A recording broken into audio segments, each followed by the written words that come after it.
নমস্কাৰ বন্ধু বান্ধৱীসকল, স্বাগতম জনাইছোঁ আপোনালোক সকলোকে আমাৰ অন্য এটি নতুন ভিডিঅ'লৈ। বন্ধুসকল, যোৱাটো ভিডিঅ'ত আমি আলোচনা কৰিছিলোঁ ডিএলএডৰ প্ৰথম ষাণ্মাসিকৰ প্ৰথমখন পেপাৰ অৰ্থাৎ S1.1 পেপাৰখনৰ প্ৰথমটো ইউনিটৰ বিষয়ে, আৰু এইটো ইউনিটৰ যিবিলাক শ্বৰ্ট কুৱেশ্যন আছিল আমি সেইবিলাকৰ বিষয়ে আলোচনা কৰিছিলোঁ। আৰু আজিৰ এই ভিডিঅ'টোত আমি এই প্ৰথম পেপাৰখনৰ প্ৰথমটো ইউনিট অৰ্থাৎ পাৰ্সপেক্টিভছ ইন চাইল্ড ডেভেলপমেণ্ট এই ইউনিটটোৰ পৰা আমি যিখিনি লং কুৱেশ্যন আহিব পাৰে বা লং কুৱেশ্যন আছে সেইখিনি আলোচনা কৰিম।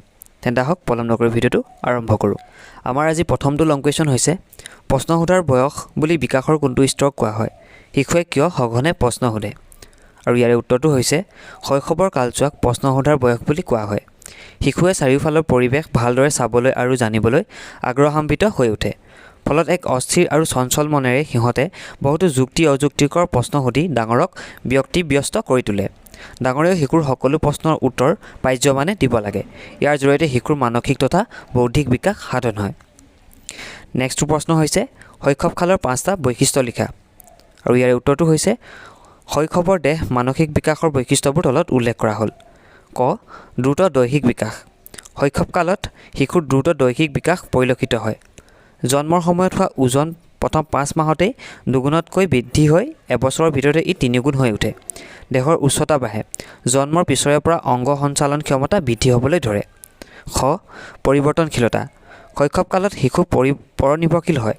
খোৱা পিন্ধা আদি সকলো ক্ষেত্ৰতে শিশুৱে মাক বাপেক আৰু বয়স্কসকলৰ ওপৰত নিৰ্ভৰ কৰিবলগীয়া হয়। বিশেষকৈ মাতৃৰ দৈহিক সান্নিধ্য শিশুৰ অতি প্ৰয়োজন। গ. ক্ৰীড়া প্ৰৱণতা। শৈশৱকালত শিশুৰ ক্ৰীড়া প্ৰৱণতা বৃদ্ধি হয়। দৌৰা, জঁপিওৱা, পুতলা আদি খেলা খেলি শিশুৱে পৰমানন্দ লাভ কৰে। শিশুৱে খেলাৰ জৰিয়তে বেছিভাগ সময় অতিবাহিত কৰে।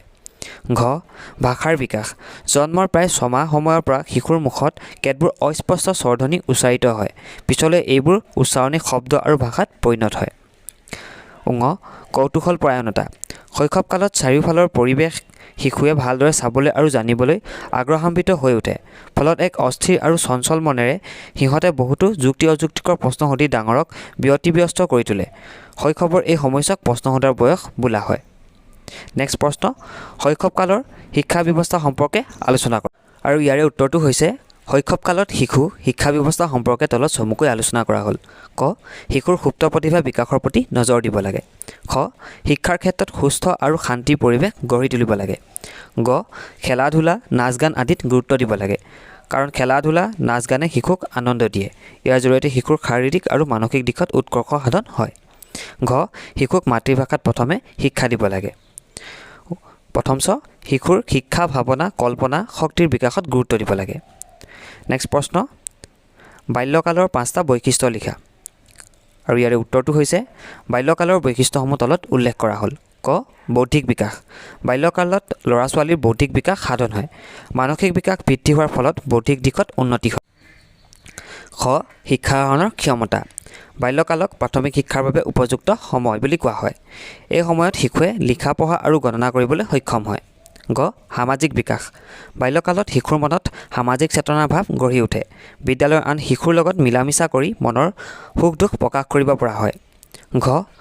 বহিমুখিতা। বাল্যকাল শিশু বহিমুখী হয়। এই সময়ত বাহিৰত খেলা ধূলা, ফুৰা চকা কৰি শিশুৱে ভাল পায়। ঙ. সমকামিতা।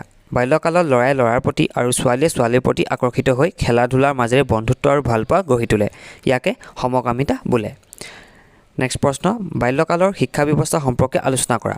আৰু ইয়াৰে উত্তৰটো হৈছে, বাল্যকালৰ শিক্ষা ব্যৱস্থা তলত দিয়া ধৰণৰ। ক.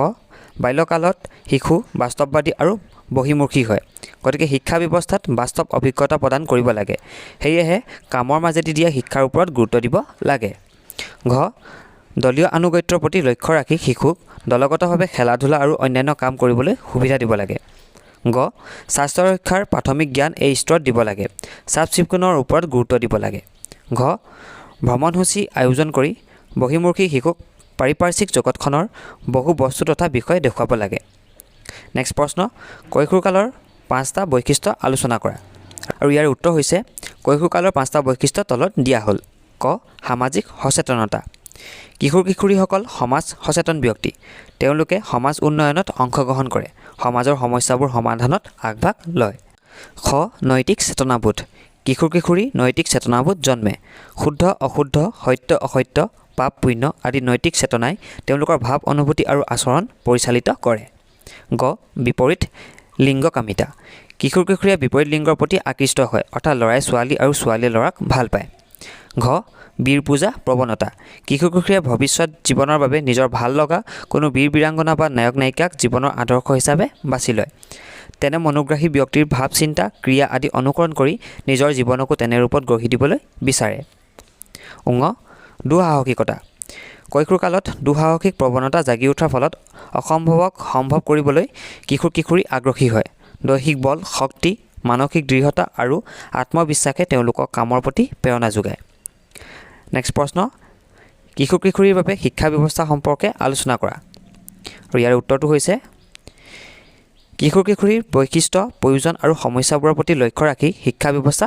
কৰিব লাগে ক কিশোৰ কিশোৰীৰ আগ্ৰহ অভিৰুচি অভিক্ষমতা আদিৰ ভিন্নতা অনুযায়ী মাধ্যমিক স্কুলত অধিক স্বাধীনতা প্ৰদানেৰে নমনীয় আৰু বিভাজিত পাঠ্যক্ৰমৰ ব্যৱস্থা কৰিব লাগে খ বিদ্যালয়ত বিভিন্ন ধৰণৰ খেলা ধূলা ব্যায়াম যোগ আদিৰ ব্যৱস্থা কৰিব লাগে গ ছাত্ৰ ছাত্ৰীক শৈক্ষিক বিত্তীয় আৰু ব্যক্তিগত নিৰ্দেশনা দিব লাগে যাতে তেওঁলোকে বিপথে পৰিচালিত নহয় ঘ কিশোৰ কিশোৰীক নেতৃত্বৰ শিক্ষা দিব লাগে স্কাউট গাইড NCC আদিৰ যোগেদি সমাজৰ প্ৰতি নেতৃত্ব আনুগত্য আৰু অনুশাসনৰ মনোভাৱ গঢ়ি তুলিব লাগে ঙ স্কুলবিলাকত জাতীয় সংহতি শিবিৰ গ্ৰীষ্মকালীন শিবিৰ আদি স্থাপন কৰি কিশোৰ কিশোৰীৰ মাজত আৱেগিক ঐক্য আৰু সংহতিৰ সৃষ্টি কৰিব লাগে নেক্সট প্ৰশ্ন বিকাশৰ নীতিসমূহ বা ইয়াৰ বৈশিষ্ট্যসমূহ আলোচনা কৰা আৰু ইয়াৰ উত্তৰটো হৈছে বিকাশৰ নীতিসমূহ তলত আলোচনা কৰা হ'ল ক বিকাশৰ প্ৰক্ৰিয়া প্ৰধানকৈ বংশগতি আৰু পৰিৱেশৰ প্ৰভাৱৰ ওপৰত নিৰ্ভৰ কৰে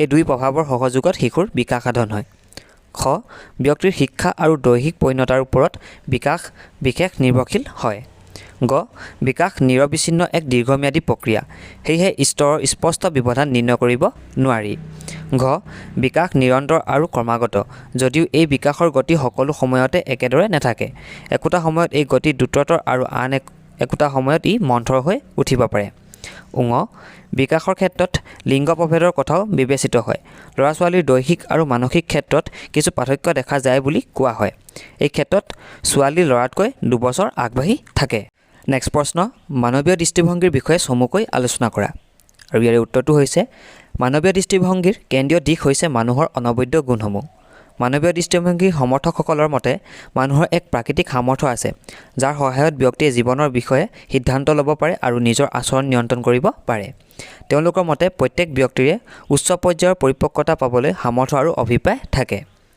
মানৱীয়তাবাদী দৃষ্টিভংগীৰ সমৰ্থকসকলৰ মতে মানুহক এটা ইতিবাচক দিশ লাগে যাৰ অন্তৰালত মৰম আৰু সন্মান লাভৰ ইচ্ছা থাকে যেতিয়া ইতিবাচক ধাৰণা আন ব্যক্তিৰ পৰা আহে তেতিয়া আমি সেই ধাৰণাৰ ওপৰত নিৰ্ভৰশীল হৈ পৰোঁ কিন্তু মানুহৰ বিকাশৰ ক্ষেত্ৰত মানৱীয় দৃষ্টিভংগীৰ গুৰুত্বপূৰ্ণ ভূমিকা থকা দেখা নাযায় ইয়াৰ কাৰণ হৈছে প্ৰাথমিকভাৱে যিকোনো ধৰণৰ বিকাশশীল পৰিৱৰ্তনক চিনাক্ত কৰাৰ অসমৰ্থতা যিবোৰ বয়স বৃদ্ধি বা অভিজ্ঞতাৰ পৰা সৃষ্টি হয় কিছুমান ধাৰণা মানৱীয় দৃষ্টিভংগীৰ দিশৰ পৰা লোৱা হয় যেনে আত্মকাৰ্যকৰীকৰণ যিয়ে মানুহৰ আচৰণ বৰ্ণনা কৰাত সহায় কৰে আত্মকাৰ্যকৰীকৰণ হৈছে এক নিজস্বতাবোধ যাক পৰিপূৰ্ণ কৰাৰ জৰিয়তে মানুহে সামৰ্থ্যতাসমূহ নিজস্ব পথৰে আগবঢ়াই লৈ যাব পাৰে নেক্সট প্ৰশ্ন ডাইগটস্কিৰ সামাজিক সাংস্কৃতিক তত্ত্বৰ বিষয়ে আলোচনা কৰা আৰু ইয়াৰ উত্তৰটো হৈছে এটা সংস্কৃতিৰ সদস্যসকলৰ মাজত আন্তঃসামাজিক সমন্বয়ৰ ফলস্বৰূপে সংজ্ঞানাত্মক বিকাশৰ কিদৰে অগ্ৰগতি হ'ব তাৰ ওপৰত সামাজিক সাংস্কৃতিক তত্ত্বই গুৰুত্ব দিয়ে ডাইগটস্কিয়ে যুক্তি আগবঢ়াইছে যে শিশুৰ পৃথিৱী সম্পৰ্কে বোধ প্ৰাপ্তবয়স্ক আৰু আন শিশুৰ সৈতে সমস্যা সমাধানৰ জৰিয়তে হয় যেতিয়া শিশুৱে অন্যৰ সৈতে খেলে তেতিয়া সমাজত তেওঁলোকৰ গুৰুত্ব কি তাক শিকে একে সংজ্ঞানাত্মক বিকাশৰ দিশটো আগবাঢ়ি যায় সামাজিক সাংস্কৃতিক তত্ত্বই গুৰুত্ব দিয়ে যে বিকাশ হ'ল মানুহ আৰু শিশুৰ মাজৰ এক পাৰস্পৰিক যোগাযোগ নেক্সট প্ৰশ্ন সামাজিক সাংস্কৃতিক তত্ত্ব মতে শিশুৱে কেনেকৈ পৃথিৱীখন সম্পৰ্কে জনা হয় ইয়াৰ উত্তৰটো হৈছে সামাজিক সাংস্কৃতিক তত্ত্ব অনুসৰি অন্য শিশু আৰু ডাঙৰসকলৰ লগত ঘটা সমস্যা সমাধান কেন্দ্ৰিক ভাৱ বিনিময়ৰ মাজেৰে শিশুৱে পৃথিৱীখনক বুজিবলৈ ধৰে অন্যৰ সৈতে খেল ধেমালি কৰাৰ সময়ত শিশুৱে নিজৰ সমাজখনত কোনবোৰ কথা প্ৰয়োজনীয় গুৰুত্বপূৰ্ণ সেয়া শিকে একে সময়তে সিহঁতৰ বোধশক্তিৰ বিকাশ ঘটে নেক্সট প্ৰশ্ন পেচাব আৰু পায়খানা কৰাৰ প্ৰশিক্ষণ কিয় গুৰুত্বপূৰ্ণ আৰু ইয়াৰ উত্তৰটো হৈছে পেচাব পায়খানা কৰাৰ প্ৰশিক্ষণ লাভ কৰাৰ সময়ত শিশুৰ অভিজ্ঞতাবোৰ যদি ইতিবাচক হয় তেন্তে ব্যক্তি পাছলৈ কাৰ্যকুশল উৎপাদনশীল আৰু সৃজনীশীল প্ৰাপ্তবয়স্কলৈ সলনি হয়। এই স্তৰত যদি পিতৃ মাতৃয়ে প্ৰশ্ৰয় দিয়া ধৰণৰ মনোভাৱ দেখুৱাই যদি মাক দেউতাকে পলমকৈ পেচাব পায়খানা নিয়ন্ত্ৰণ কৰাৰ কাৰ্যৰ প্ৰশিক্ষণ দিয়ে তেতিয়া ল'ৰা ছোৱালীৰ ব্যক্তিত্ব বিশৃংখল অপচয়কাৰী অথবা ধ্বংসাভিমুখী বিধৰ হয়। কিন্তু যদিহে শিশুক এই প্ৰশিক্ষণ অতি কম সময়ত দিয়া হয় তেতিয়া তেনে শিশুৰ ব্যক্তিত্ব দৃঢ় কঠিন আৰু শৃংখলাবদ্ধ হয়। আমাৰ অন্তিমটো কুৱেশ্যন হৈছে বৃদ্ধি আৰু বিকাশৰ মাজত থকা 5টা পাৰ্থক্য উল্লেখ কৰা। আৰু ইয়াৰে উত্তৰটো হৈছে বৃদ্ধি 1 নম্বৰ বৃদ্ধি অৰ্থ জৈৱিক আৰু দৈহিক পৰিৱৰ্তনক সূচায়, আনহাতে বিকাশৰ অৰ্থ সামগ্ৰিক ৰূপত হোৱা পৰিৱৰ্তনক সূচায়। 2 নম্বৰ ই এজন লোকৰ নিজ প্ৰকৃতিৰ দ্বাৰা প্ৰভাৱিত, আনহাতে বিকাশ ই এজন লোকৰ পৰিৱেশৰ পৰিস্থিতিৰ দ্বাৰা প্ৰভাৱিত। 3 নম্বৰ বৃদ্ধি হৈছে বিকাশৰ অংশবিশেষ, আনহাতে বিকাশ হৈছে বৃদ্ধিৰ সামগ্ৰিক পৰিণতি। 4 নম্বৰ বৃদ্ধি হৈছে দেহৰ আংগিক পৰিৱৰ্তন, আনহাতে বিকাশ হৈছে দেহ মানসিক আৱেগিক আৰু সামাজিক পৰিৱৰ্তন। 5 নম্বৰ বৃদ্ধি এক জীৱনজোৰা আংগিক পৰিৱৰ্তন, আনহাতে বিকাশ হৈছে ব্যক্তিৰ জীৱনজোৰা প্ৰক্ৰিয়া। গতিকে বন্ধুসকল আজিৰ এই ভিডিঅ'টোত ইমানতে সামৰিছোঁ। যদিহে আপোনালোকে ভিডিঅ'টো চাই ভাল পালে তেন্তে ভিডিঅ'টো লাইক কৰিব আৰু বন্ধুবৰ্গৰ সৈতে শ্বেয়াৰ কৰিবলৈ নাপাহৰিব। লগতে যদি প্ৰথমবাৰৰ বাবে চেনেলটোলৈ ভিজিট কৰিছে তেনেহ'লে চেনেলটো ছাবস্ক্ৰাইব কৰি কাষতে থকা বেল আইকনটো প্ৰেছ কৰি অল নটিফিকেশ্যনটো অন কৰিবলৈ নাপাহৰিব, যাতে এনেকুৱা ধৰণৰ কুৱেশ্যন এনচাৰসমূহ আপোনালোকে চাই থাকিব পাৰে। তেন্তে এতিয়ালৈ ইমানেই, ধন্যবাদ।